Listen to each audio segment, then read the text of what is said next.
Welcome to the next segment of our discussion with Barry Kay about the upcoming Canadian election. Dr. Kay is a professor of political science at Wilfrid Laurier University, where he specializes in public opinion and electoral systems. Thanks, Barry. So, Barry, what do Canadians care about in this election? What are the major issues, and where are they in terms of the issues, from what we can tell from polling? I'll probably have a more thoughtful response in a few weeks than I do now after I've seen more polling data. Certainly compared to now, 2006, we had a big survey that was conducted by various political scientists funded by Shirk. And in that, we found that far and away the biggest issue was healthcare. Something like 36% of Canadians ranked that as the most important issue. The Liberal scandal at the time was 15%, and everything behind that was in the single digits, various economic measures. Now, a lot of our audience is American, and Americans are told that Canadians don't like their healthcare system, would prefer a more privatized healthcare system. What in fact do you find from polling do Canadians want for their healthcare system? Why is it such an important issue? Oh, healthcare is motherhood in Canada. Indeed, it's almost beyond political debate in the general electorate. That's not to suggest some academics may not have different ideas. What's beyond political debate? Oh, the notion of having a government-run healthcare scheme that's universal and single tier. Because we've heard John McCain say several times, if you want to know what's wrong with Barack Obama's, although Obama does not actually support a government healthcare scheme, but they try to characterize it as one. They said, just go ask the Canadians how they hate their healthcare system. Sure, but even the Conservative Party in Canada understands that it can't seriously tamper with healthcare. The problem with healthcare is money, and that means that there's certain choices in terms of how much money is going to go into hip replacements or how much money is going into cancer treatment. There's that kind of question that there's not enough money.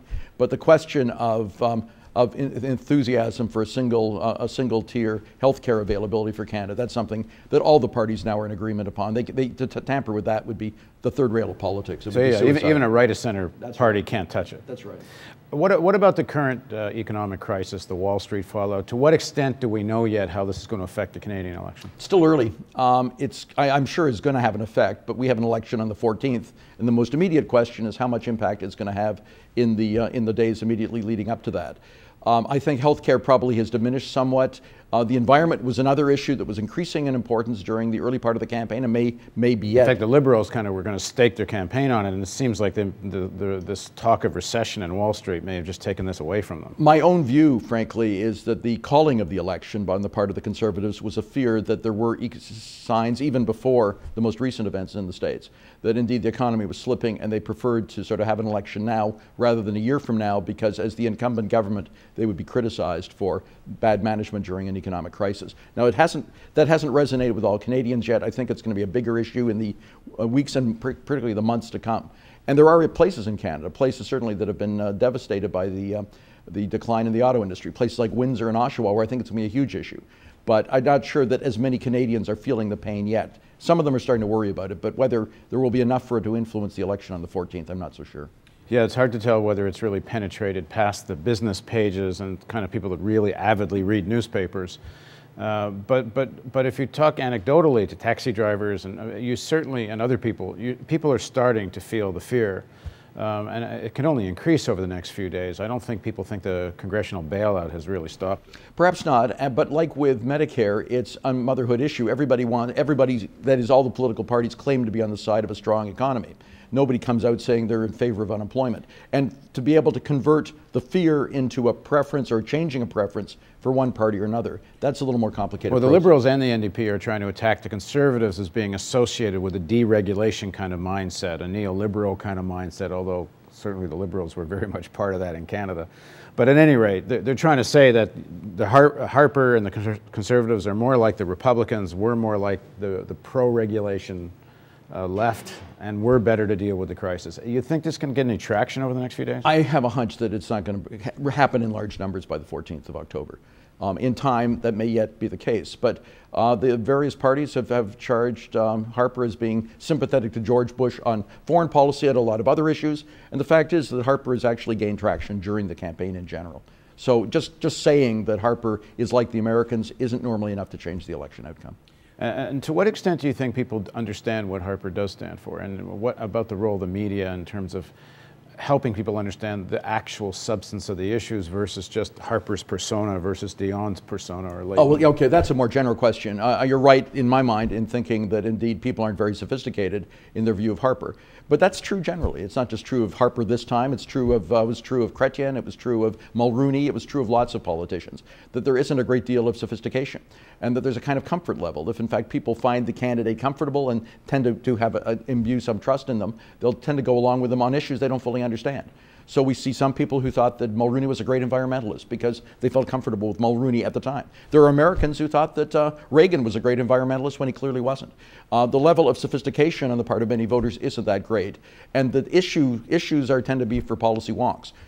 They can be important in campaigns, but it takes an effective communicator to be able to connect the dots, and that's where Dionne has been singularly ineffective this campaign.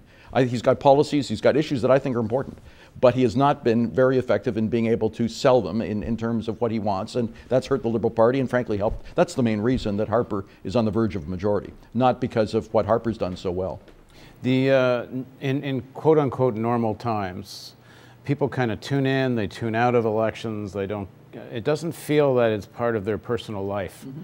It's something that it's almost an event you can watch, you get to participate in a little bit, but it's not something that will really affect me. They're kind of all the same as the feeling of it all. I think a lot of people feel this way.